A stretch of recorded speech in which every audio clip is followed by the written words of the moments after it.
sermon series natin, The Beginning of the Church. So, papasadahan ko lang po ng mabilis para ma-connect po natin yung topic natin for today sa mga previous topic. Maaalala po natin na yung topic ni Ate Nora is about the healing of the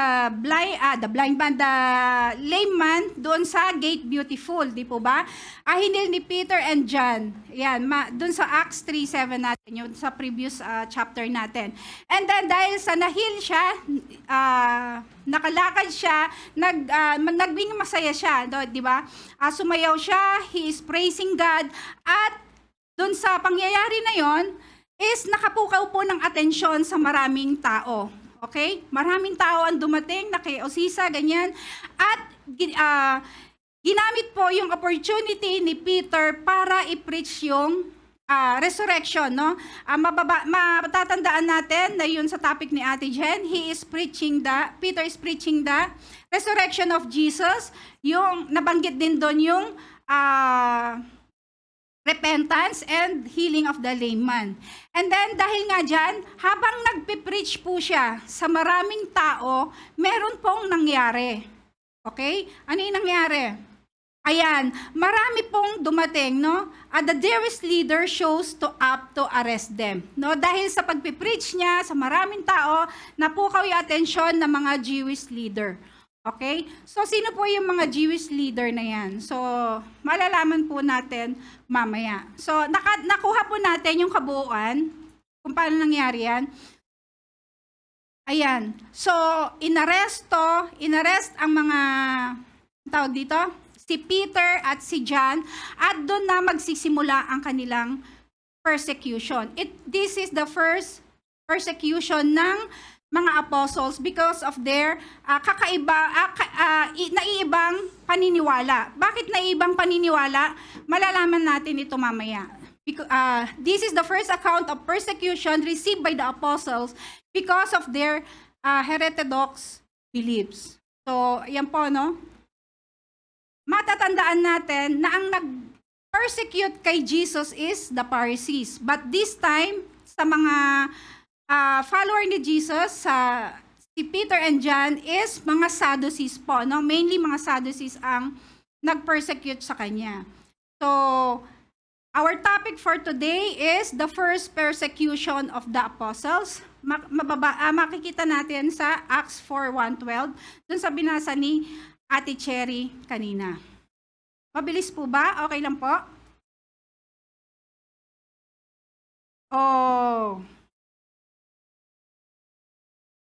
Ayan.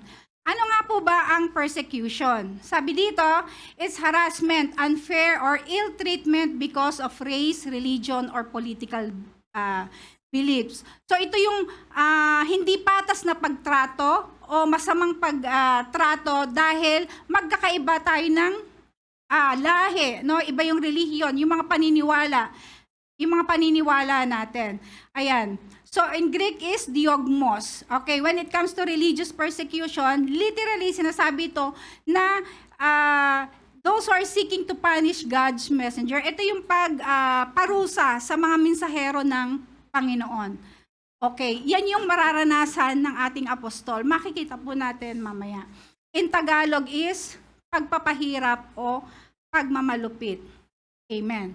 So, sa mararanasan po, sa naranasan ng mga apostol na nabanggit natin, makakapulot tayo ng aral doon kung paano din tayo mag-respond kung makakamit man tayo o makaka-encounter man tayo ng persecution, di ba?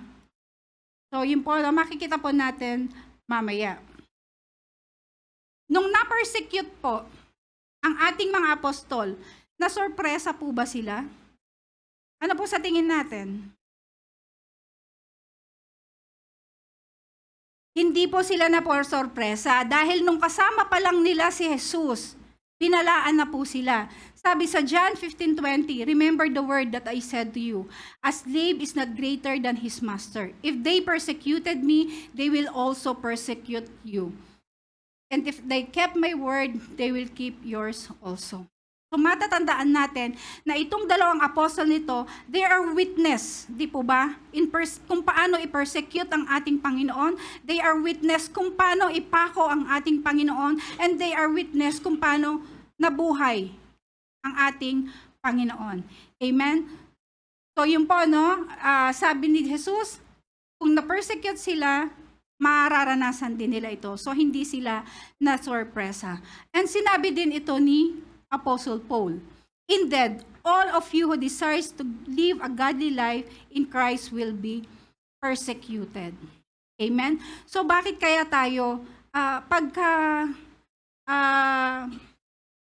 sumunod tayo sa kagustuhan, sa kalooban ng Panginoon, napapersecute tayo? Because tayo ay nahiwalay na sa mundo. Sa mundo is puno ng kasalanan. Tayo ay pinatawad ng Panginoon, binago tayo ng Panginoon, at hindi naintindihan ng mundo kung bakit tayo, kung ano yung kalagayan natin. Amen? So, yun po, no? All believers may experience persecution sometimes in our life. No? Pag tayo ay naging tagasunod sa Panginoon, makakaranas din tayo ng persecution. May it be verbal or physical. Verbal, yung mga panlalait sa atin, di ba? Naranasan natin niya, alive yan, mga ganyan-ganyan. Kasi kakaiba na nga tayo, di po ba? And then sa physical, verbal, and the pinakamagandang example nito is yung physical, yung persecution, yung pagkamatay ng 12 apostles. Kung aanohin natin, kung babasahin natin, babalikan natin kung paano sila namatay, ay sobrang matindi. Amen? Yon. So, meron tayong 3 question na kailangan sagutin para sa topic na ito. Ayan. Ayan. Dito iikot ang ating topic. Who arrested or persecuted Peter and John? Bakit sila pinersecute? And how they responded to that persecution. Amen? So, ayan po, no? Tayo po'y tumayo at magbigay galang sa Word of God. Basahin po natin ang Acts 4, verse 1 to 12. Now as they spoke to the people, the priest, the captain of the temple, and the Sadducees came upon them, being greatly disturbed that they taught the people and preached Jesus' resurrection from dead. And they laid hands on them and put them in custody until the next day, for it was already evening. However, many of those who heard the word believed. And the number of men came to about 5,000. And it came to pass on the next day that their rulers, elders, and scribes, as well as Annas the high priest, Caiaphas, John and Alexander, and many as were of the family of the high priest, were gathered together at Jerusalem. And when they had set them in the midst, they asked, "By what power or by what name have you done this?" Then Peter, filled with the Holy Spirit, said to them, "Rulers of the people and elders of Israel, if we this day are judged for a good deed done to a helpless man, by what means he has been made well, let it be known to you all and to all people of Israel, that by the name of Jesus Christ of Nazareth, whom you crucified, whom God raised from the dead, by him this man stands here before you whole, which was rejected by you builders, which has become the chief cornerstone. Nor there is salvation in any other, for there is no name under heaven given among men by which we must save." Who are the Jewish leader that arrested them? Sabi dito sa verse 1, as they spoke to the people, the priest. Okay, sino nga po ba yung priest? They are responsible for the ceremonial services doon sa temple. Okay? And the captain of the temple, the captain of the temple, siya yung chief officer doon sa temple na namamahala sa kaayusan at kapayapaan ng buong templo. And the Sadducees, these are powerful people, may it be religious or may it be political. At sila din po yung nag-interpret ng law. So itong tatlo na ito, they came upon them. Inaresto po sila ng tatlong ito. And then, ano pong ginawa nila? Bakit sila inaresto? Verse 2, being greatly disturbed that they thought the people and preached in Jesus the resurrection from the dead. So, inaresto nila ito because they are being greatly disturbed. Ano nga po ba ito? Sa King James Version, makikita natin yung word is being greatly annoyed. Okay. So, ang Tagalog, labis na pagkabagabag. Ayan. So, being greatly disturbed, ibig sabihin, mixed emotion of jealous and anger. Itong mga Sadducees na ito is, andun po yung pagkaselos nila. Bakit? Dahil yung atensyon ng madaming tao ay nandito na sa dalawang apostle natin. Taimtim silang nakikinig na bawat salita na nanggagaling sa bibig ng mga apostle ay ninanamnam po nila. Amen? Galit din sila dahil sa pinipreach ng dalawang apostle na ito. So, maintindihan po natin bakit galit po sila. Amen. So, eto, feeling burdened as the result of summons. Ayun nga po, yung pagpipreach nila, nababurdened na sila, no, nabibigatan ang mga Sadducees na ito. And being greatly disturbed, 2 beses siyang nagamit sa New Testament. Nung si Paul nagpapalayas ng masamang espiritu sa isang babae. Okay? Sabi dito, ayun.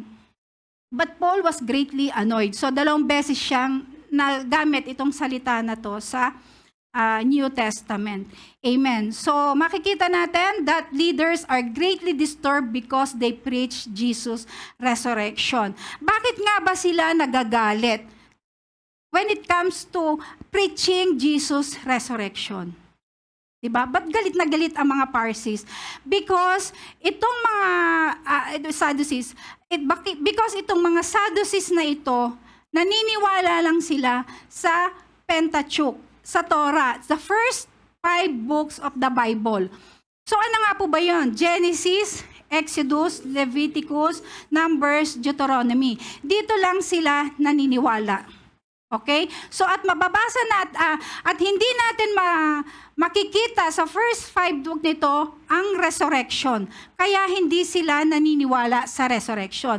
Yung the rest ng books ng Bible para sa kanila is commentary na lang, no? According to Dr. John MacArthur.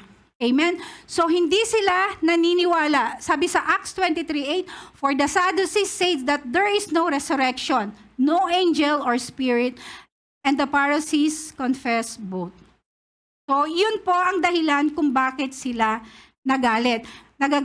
Inaakala ng mga Sadducees na ito na ang kanilang pinipreach, ang kanilang isineshare ay hindi magandang idea. Okay?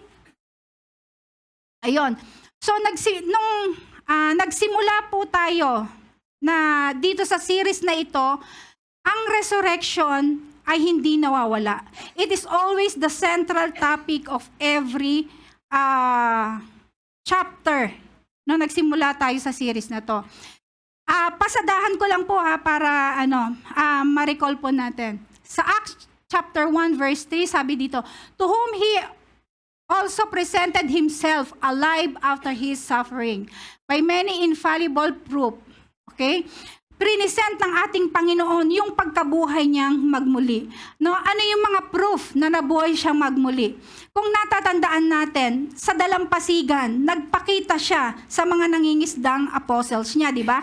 Bumalik ang mga apostles sa pangingisda and then nagpakita siya sa dalampasigan. Okay? And then another one, ano pa yung proof na buhay siya? Sabi niya, yung physical touch No? Anong sabi ni Thomas the Doubter? Kung mailalagay ko lang aking daliri sa butas, sa ipinako ng dito sa kamay ng ating Panginoon, maniniwala ako na nabuhay siya at ipina-touch nga ng ating Panginoon. Di po ba? Another one, kasama niya, mula nung nabuhay ang ating Panginoon, kasama niya ang mga apostles for 40 days. And Jesus is speaking about the kingdom of God. Nangangaral pa rin siya about the kingdom of God. So this is a proof na nabuhay ang ating Panginoon. And then sa Acts 2:24, but God raised him from the dead, freeing him from the agony of death, because it was impossible for death to keep its hold on him. So binuhay siya ng Panginoon. Death cannot hold Jesus Christ. Acts 2:31-32. Seeing what was to come, he spoke to the resurrection of Messiah. About resurrection din ng Messiah. And then, 32, God has raised Jesus to life. So, basahin niyo na lang din po yan. And then, 36, therefore, let all Israel be assured of this, that God made this Jesus, whom you crucified, but both Lord and Messiah. Amen. So, lahat itong mga verses na ito ini-explain ni Peter that Jesus raised from the dead. He fulfilled the prophecy and death cannot hold Jesus Christ. So, ang nakakaano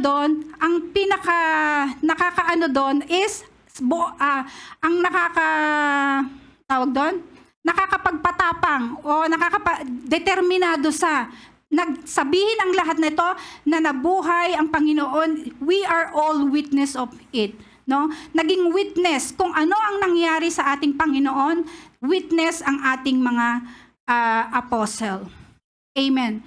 So, sa Acts 3:13-15, na-explain na ni Ate Jen ito last time. Okay? So, ayan, no? It's about resurrection din ng ating Panginoon. So, ayan po, no? Fina-flash ko lang para ma-recall natin that yung mula nung nag-Acts tayo, na series nito, it's all about resurrection of our Lord Jesus Christ. Amen. Dito sa first 3 chapter, ang mga tao na sinishare nila is mga ordinaryong tao. Pero pagdating dito sa Acts chapter 4, nagsishare pa rin sila, pero eto na yung may kasamang pagdepensa sa ating Panginoon. Amen? Sa Sanhedrin na sila nagsishare. So maano po natin yan mamaya? Mapapasadahan po natin yan mamaya. Yan. Ito yung ating mga, mapapasadahan natin yan mamaya. So sa Acts chapter 1-4, it's all about resurrection of Jesus.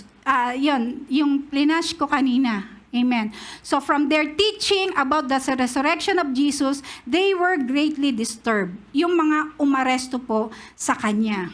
Amen. So, ayan po, no? Kung titignan po natin, no? Medyo offensive, no?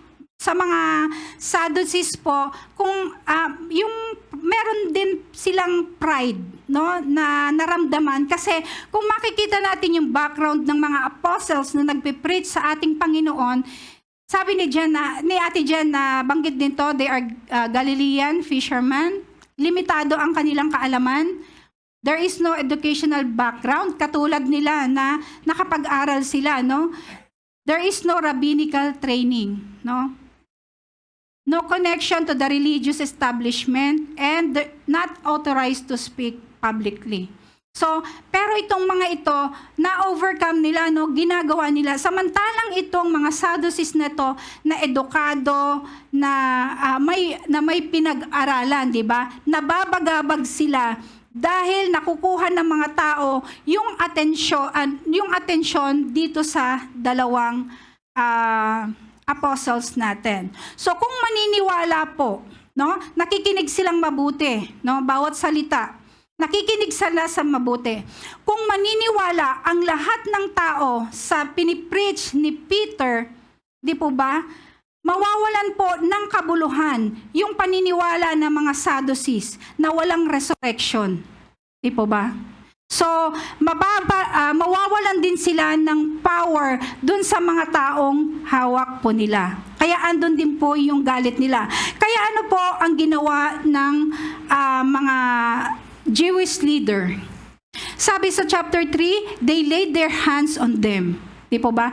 Ibig sabihin, kinuha sila forcibly ng mga Jewish leader para pahintuin sa pinipreach nila, sa ginagawa nila. Okay? Anong ginawa? They put them on the custody until the next day. Okay? Dinetain sila magdamag because it was already evening. So wala na pong paglilites during night.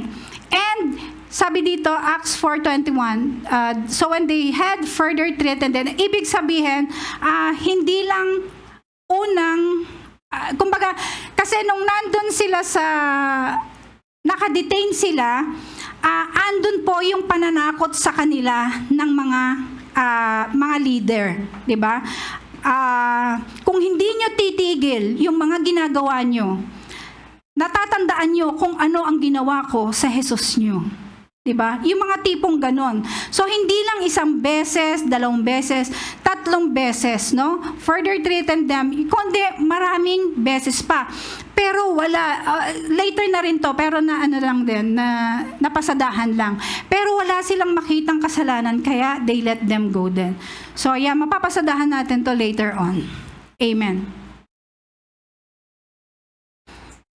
So, andun po yung paghihirap ng ating mga apostol, no?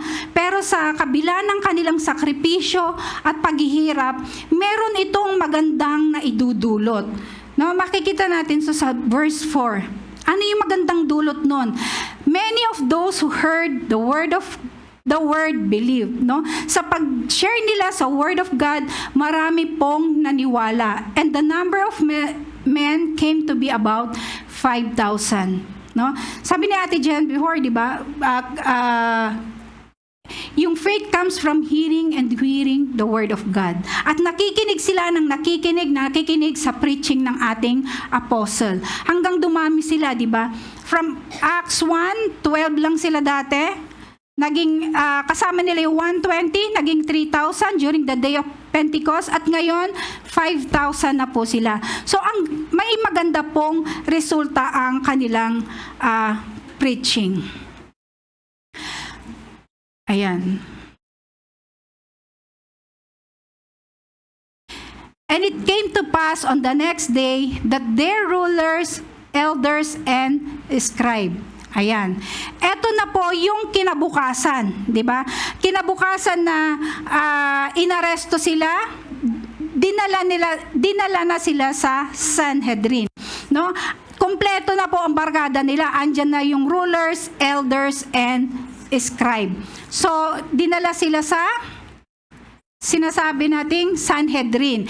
Ito yung Supreme Court of the Jews. Lilitisin na po sila, no?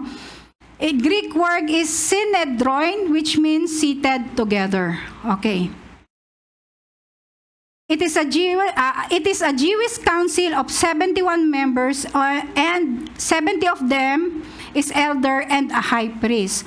So, saan po kinuha yung 71 na tao na yan, no?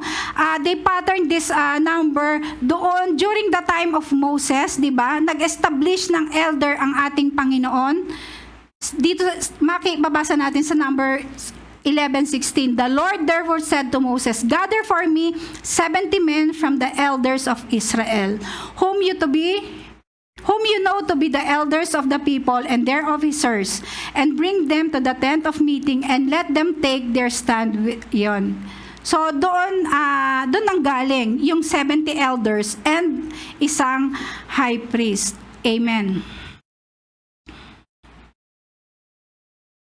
Ito po yung Great Sanhedrin. Ayan. Ito po, 35 sa kaliwa, 35 sa kanan. Ito po yung high priest. Ito po yung akusado. Amen? So, yan po ang tawag doon? Ang formation. Andito po si Ate Jen, si Kuya Eugene, yung sekretary natin. Amen. So, yan po, no? Yan po. Ito, si Pastor. Amen. So, yan po ang Great Sanhedrin. Ito po, kumbaga, imaginein natin, nandito sila, andito yung dalawang akusado. So, yun po, no? This Sanhedrin was under Roman authority. And during the time of Jesus, they were not allowed na i-execute someone. That's why, kung matatandaan natin, di ba, ipinasa si Jesus doon kay Pontius Pilate. Nabanggit din ni Ate Jen. At sabi ni Pontius Pilate, anong i-charge ko dito sa taong ito, di ba? Bakit hindi nyo litisin ang nangaayon sa inyong batas? Sabi nga, di ba, they were not allowed to execute. And then this Sanhedrin was abolished, nawala din, after the city of Jerusalem and the temple were destroyed in 70 AD. Amen? Amen. Yan. So dito tayo sa verse 6. So andito na yung mga elders, nasa trial court na. Sino pa po ang nandun sa trial court? Si Annas, the high priest. Ito pong si Annas is a high priest appointed by the Roman government. Si Caiaphas is son-in-law ni Annas. Okay? And then si John and Alexander, mga anak ni Annas, at present din yung mga ibang miyembro ng pamilya. So buo na po ang barkada nila, lilitisin na ang ating dalawang apostle. Amen. So kung mapapansin po natin, si Annas at si Caiaphas, basahin po natin ang John 18:12 to 14. Okay, then the detachment of shoulder with its commander and the Jewish official arrested Jesus. Nung inaresto si Jesus, they bound him and brought him, kanino? Dinala kay Annas. Andon din si Caiaphas. And then kung ayan si Jesus, no, inaresto. Dinala dito sa dalawang to. And the same person na magpa-persecute dito sa ating apostle, sa dalawang apostle. Okay? Parehas po sila ng mga tao na ipa-persecute sila. So, tignan lang natin kung gaano kadami ang nagtutulong-tulong para litisin, no? Para interrogate ang ating apostle. Sa Acts 4:1, the captain of the temple, 1.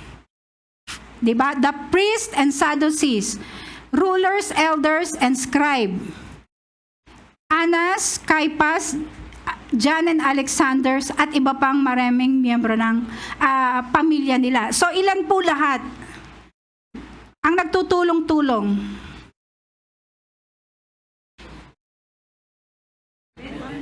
Diba? Imaginein natin, diba? Lahat ng pinakamataas na opisyal, lahat ng pinakamakapangyarihan na tao, pinagtutulungan itong dalawang apostol, di po ba?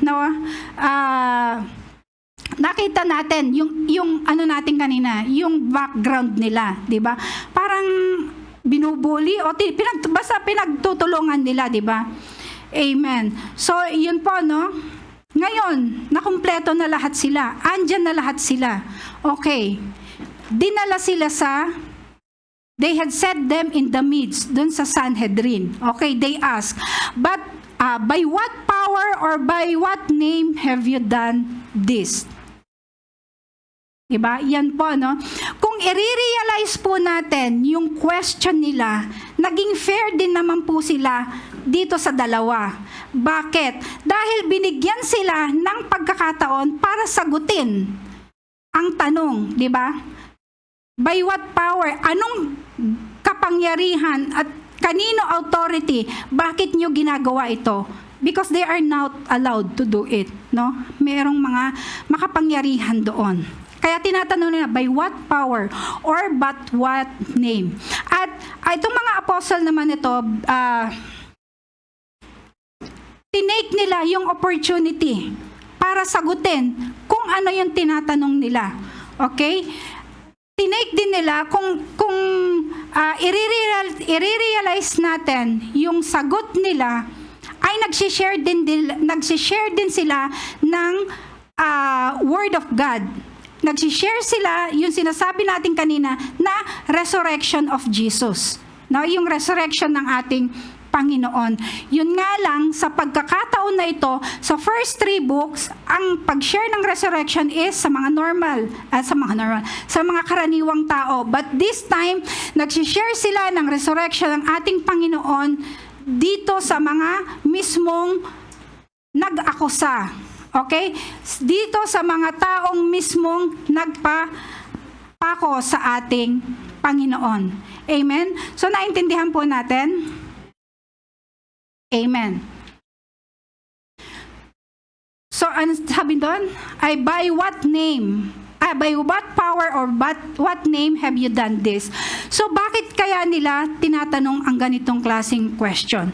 So, ulitin lang po natin. They were annoyed. Galit sila dahil akala nila mali yung sinishare nila. Because these Sadducees hindi naniniwala sa resurrection. Inuulit ko po, no? And then, they want to know if the apostles are lying or not. Gusto nila na malaman kung nagsisinungaling ba ang mga apostles na ito. Na kung kay Jesus ba mismo nanggaling yung kapangyarihan, okay? Yung authority para gawin nila ito. Kasi kung nalaman nila na nagsisinungaling itong 2 apostle na ito, meron silang tawag doon, kapangyarihan para parusahan itong 2 ito. Amen? Ano po yung ipaparusa sa kanila? Blasphemy po, ano? Matatandaan po natin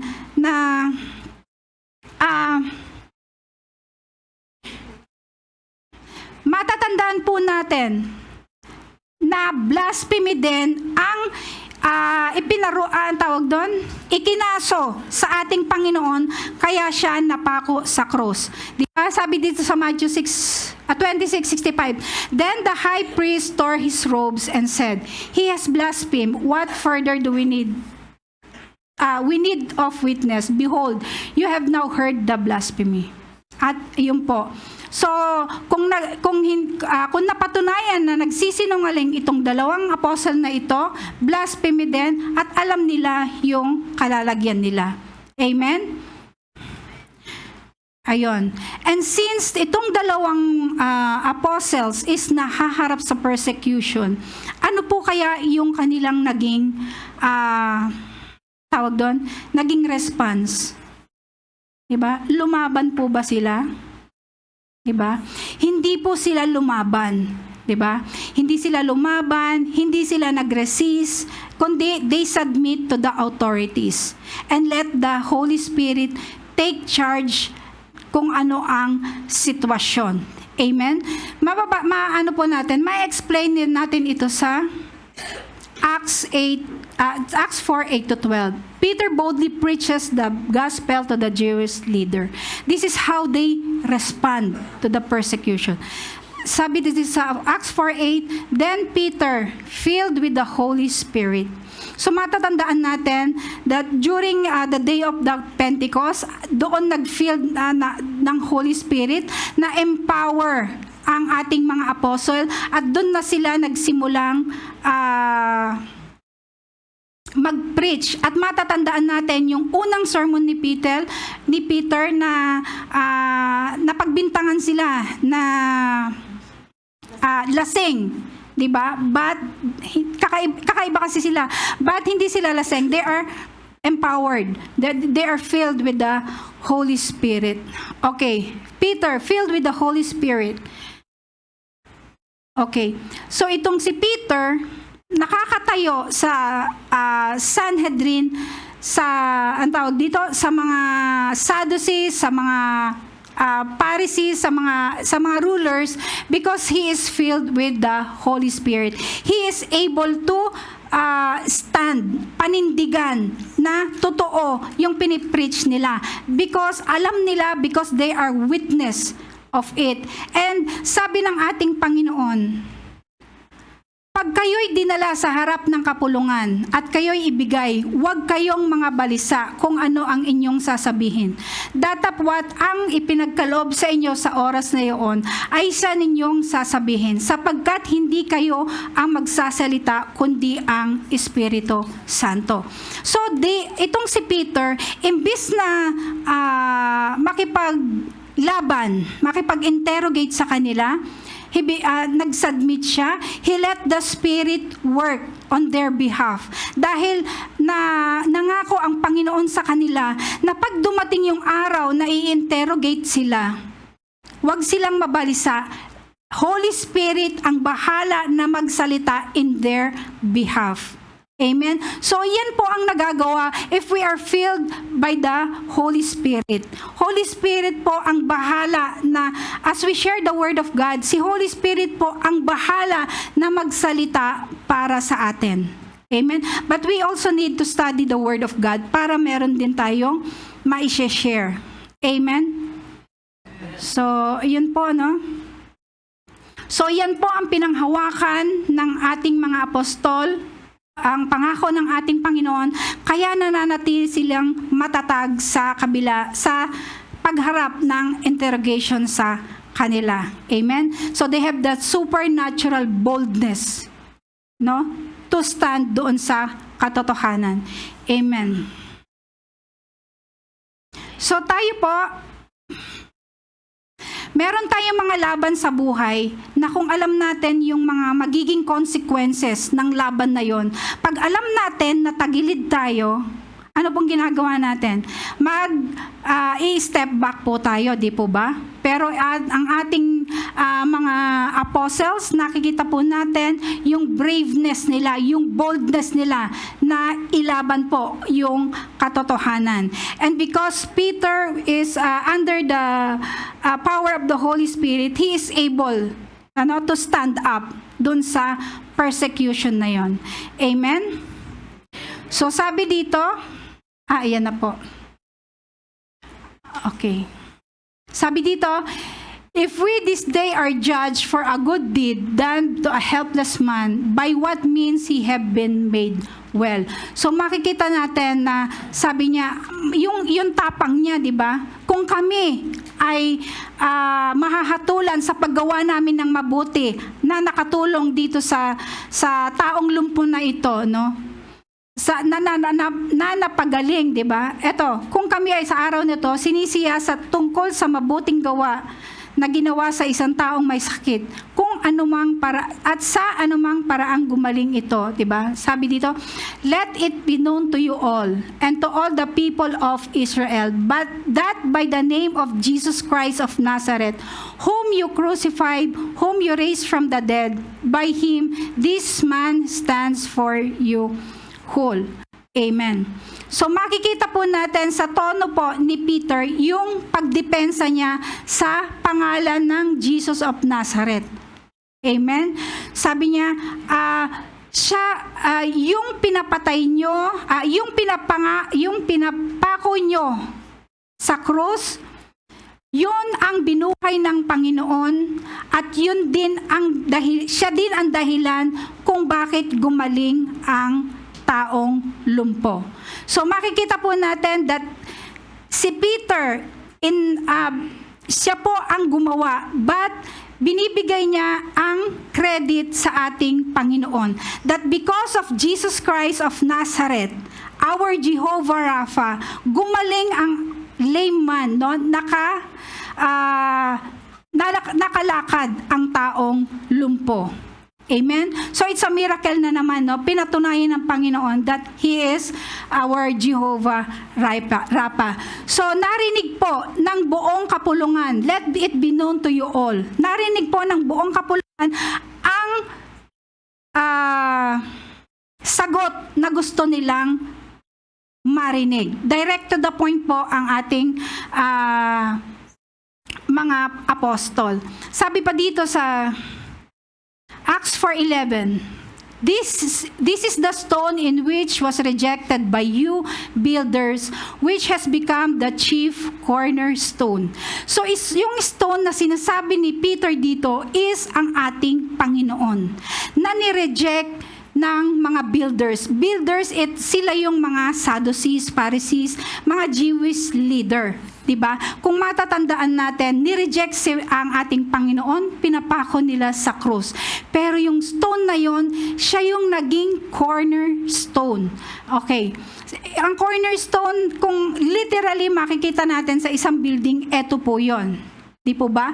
Cornerstone is the principal stone usually placed on the corner of the building.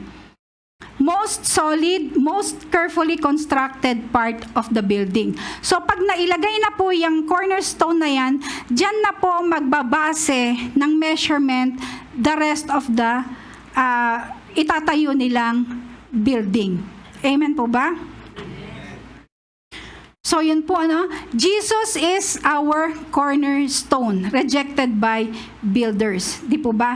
So, yung nireject nila na stone, which was become the chief cornerstone. Paano nangyari yon? Yung nireject nila na stone, binuhay ng ating Panginoon at inilagay siya sa pinakamataas na posisyon at siya lang ay may authority, siya lang ang may kapangyarihan na magbigay sa atin ng kaligtasan sa sangkatauhan. Okay? Jesus is our cornerstone. Amen? So yung sabi ni John Piper, if you compare the kingdom of God to a building, then the builders are the religious leaders. They examined the stone called Jesus of Nazareth to see if he could be a brick in the wall of truth. They said no and rejected him and threw him out as unusable. But God, the main architect, came along and saw a stone lying in the grave and picked him up and made him not only brick in the wall, but the head of cornerstone, the chief stone of the building. Amen? So, ang ating Panginoong Hesus, kung tayo ay nananampalataya sa ating Panginoong Hesus, He will be our cornerstone. Kaya tayo po ay nananatiling matatag. At dun po sa mga apostles, sila po yung pinakapundasyon ng pananampalataya. Kaya nananatili po silang matatag sa kinakaharap nilang persecution po. Amen? So, sa verse 12, nor there is salvation in any other, for there is no other name under heaven given among men by which we must save. Amen. Sabi dito sa Tagalog, sa Kanya lamang matatagpuan ang kaligtasan, sapagkat walang ibang pangalan ang sinumang tao sa buong mundo na ibinigay ng Diyos sa mga tao upang tayo ay maligtas. So, walang ibang pangalan kundi ang ating Panginoon lang. Walang kakayahan na magbigay ng kaligtasan natin kundi ang Panginoong Hesus lang. Walang paraan, hindi natin kayang gawan ng paraan. Kahit tayo yung pinakamayaman, kahit tayo yung pinakamakapangyarihan, kahit marami tayong nagagawang kabutihan, marami tayong charity, itong mga ito ay resulta lang ng ating pagiging ligtas. Hindi natin maliligtas ang sarili po natin. Only in the name of Jesus. Kapag tayo po ay nanampalataya sa Panginoong Yesus, naniwala na siya ay namatay para tubusin ang ating mga kasalanan. Doon tayo magkakaroon ng kaligtasan. Sabi ni Jesus, I am the way, the truth, and the life. No one comes to the Father except through me. Okay? Si Jesus mismo nagsabi dyan, ako ang daan, So, ibig sabihin, wala nang ibang daan. Ako ang katotohanan. Ibig sabihin, wala nang ibang katuruan na totoo, kundi ang katotohanan galing sa Biblia. And the life. Siya lang ang nagbibigay ng buhay sa atin. He is the author of our life. Walang pasok sa kalangitan except through me. Amen. Jesus is the only way, the truth, and the life. Amen. Sabi din sa 1 Timothy 2:5, for there is one God, one mediator, also between God and man, the man Jesus Christ. Amen. So, sa conclusion na po tayo. Amen. Bigla kayong umiti. Amen. So, basahin ko po. Ang persecution ay isang bagay na hindi maiiwasan sa isang Kristiyano kapag siya ay sumunod sa Panginoon. Hindi magiging madali ang buhay kapag pinili nating mamuhay ng naaayon sa kalooban ng Diyos. Ngunit nangako ang Panginoon ng tulong mula sa Espiritu Santo na siya mismo ang magtuturo sa atin kung ano ang dapat sabihin sa oras ng pagpapahirap at pagtuligsa sa atin. So, paano tayo tutugon kapag tayo ay humaharap sa persecution? Tulad ng mga apostle, maging submissive tayo. Kahit sa kabila ng persecution, God is opening a door and providing an opportunity to glorify Himself in every situation. Alam nating kontrolado ng Panginoon ang lahat ng bagay at hindi niya tayo hahayaang mapahamak. Be filled with the Holy Spirit. And the only way to be filled with the Holy Spirit is to be humble. Recognize our weakness because it is when we are weak, then we are strong in God. Ask the Holy Spirit to empower us in times of persecution. We have limited mind, limited power, and limited resources. Pero kung ang source ng ating power is Jesus, wala tayong uurungang persecution para mag-glorify ang pangalan ng Panginoon. Proclaim the gospel of Christ boldly. Proclaim the exclusivity of Jesus Christ, that the only way to salvation is through our Lord Jesus. No other name but the name of Jesus. To God be the glory.